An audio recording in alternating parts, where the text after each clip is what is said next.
तर तुमचं अन्नपूर्णा किचनमध्ये खूप खूप स्वागत आहे।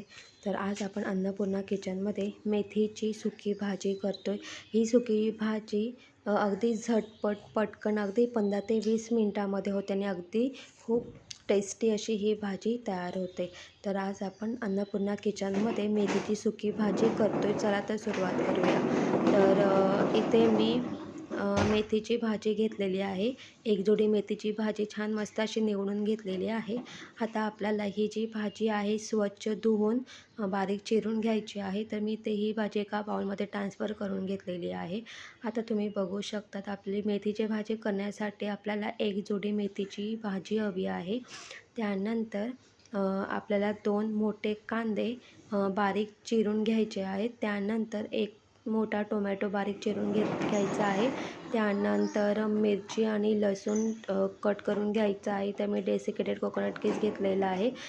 शेंगदाणे खोबरा घेतलेला आहे आणि मसाल्यांमध्ये हळद, लाल तिखट, गरम मसाला आणि इथे मी मिरची हे जिरा आणि राई घेतलेली आहे। इथे मी इथे एक ग्राइंडरचा भांडा घेतलेला आहे। यामध्ये मी शेंगदाणे आणि खोबरा ॲड केलेला आहे। खरं माझ्याकडे खोबरा कमी होता म्हणून मी त्यामध्ये डेसिकेटेड कोकोनट कीस ॲड करून ग्राइंड करून घेतलेला आहे।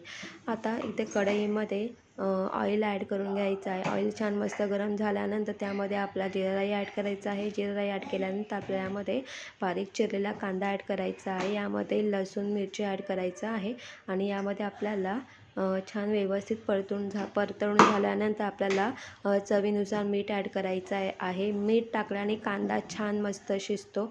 आता आपल्याला यामध्ये मसाले ॲड करायचे आहेत। हळद, लाल तिखट, गरम मसाला आणि मसाला ॲड केल्यानंतर छान व्यवस्थित मिक्स करून घ्यायचं आहे आणि 5 मिनटं वाफ द्यायची आहे। 5 मिनटं वाफ दिल्यानंतर आपण जी मेथीची भाजी बारीक चिरून घेतली होती ती आपल्याला यामध्ये ॲड करायची आहे आणि ॲड केल्यानंतर ती छान व्यवस्थित आपल्याला मिक्स करून घ्यायची आहे। व्यवस्थित मिक्स करून झाल्यानंतर आपण जो शेंगदाणे आणि खोबऱ्याचा जो कीस करून घेतला होता तो यावरती छान मस्त असा परतवून टाकायचा आहे आणि पसरवून टाकल्यानंतर यावरती आपल्याला टोमॅटो ॲड करायचा आहे। टोमॅटोज ॲड करून आपल्याला त्यावरती झाकण ठेवून वाफ द्यायची आहे। मंद गॅसवरती वाफ द्यायची आहे आणि 5 मिनटं वाफ दिल्यानंतर झाकण काढून घ्यायचं आहे। पुन्हा एकदा आपल्याला छान व्यवस्थित मिक्स करून घ्यायचं आहे। मिक्स करून झाल्यानंतर पुन्हा एकदा आपल्याला झाकण ठेवून 5 मिनटं वाफ द्यायची आहे। तर तुम्ही ते बघू शकता इथे आपली मेथीची भाजी तयार झालेली आहे। ही मेथीची भाजी अगदी 20 मिनटामध्ये तयार होते। खूप टेस्टी आणि छान अशी लागते आणि जेव्हाही तुम्ही मेथीची भाजी करतात त्यामध्ये तुम्ही खूप सारा कांदा म्हणजे एका मेथीच्या जोडीसाठी तुम्ही 2 किंवा 3 कांद्याचा वापर करा आणि शेंगदाणे आणि खोबऱ्याचा कूट त्याचा थोडा जास्त वापर करा आणि कांदा, टोमॅटो आणि शेंगदाण्याच्या कूटने या मेथीच्या भाजीला खूप छान मस्त अशी चव येऊन जाते। तर गाईज तुम्हाला माझा व्हिडिओ कसा वाटला ते कमेंट्स करून सांगा। जर तुम्हाला माझा व्हिडिओ आवडला असेल तर माझ्या व्हिडिओला लाईक शेअर करा आणि माझ्या चॅनलवरती नवीन असाल तर माझा चॅनल सबस्क्राईब करायला अजिबात विसरू नका। तोपर्यंत बाय बाय, टेक केअर, तुम्ही तुमची काळजी घ्या।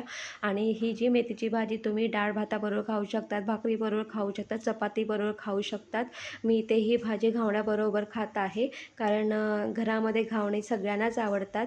तुम्ही ही भाजी घावण्याबरोबर सुद्धा खाऊ शकतात। खूप सुंदर छान अशी लागते। तर गाईस ही तुम्ही अशा प्रकारे मेथीची भाजी घरच्या घरी नक्की ट्राय करून बघा। अगदी सोपी, झटपट, टेस्टी अशी आणि अगदी 20 मिनिटात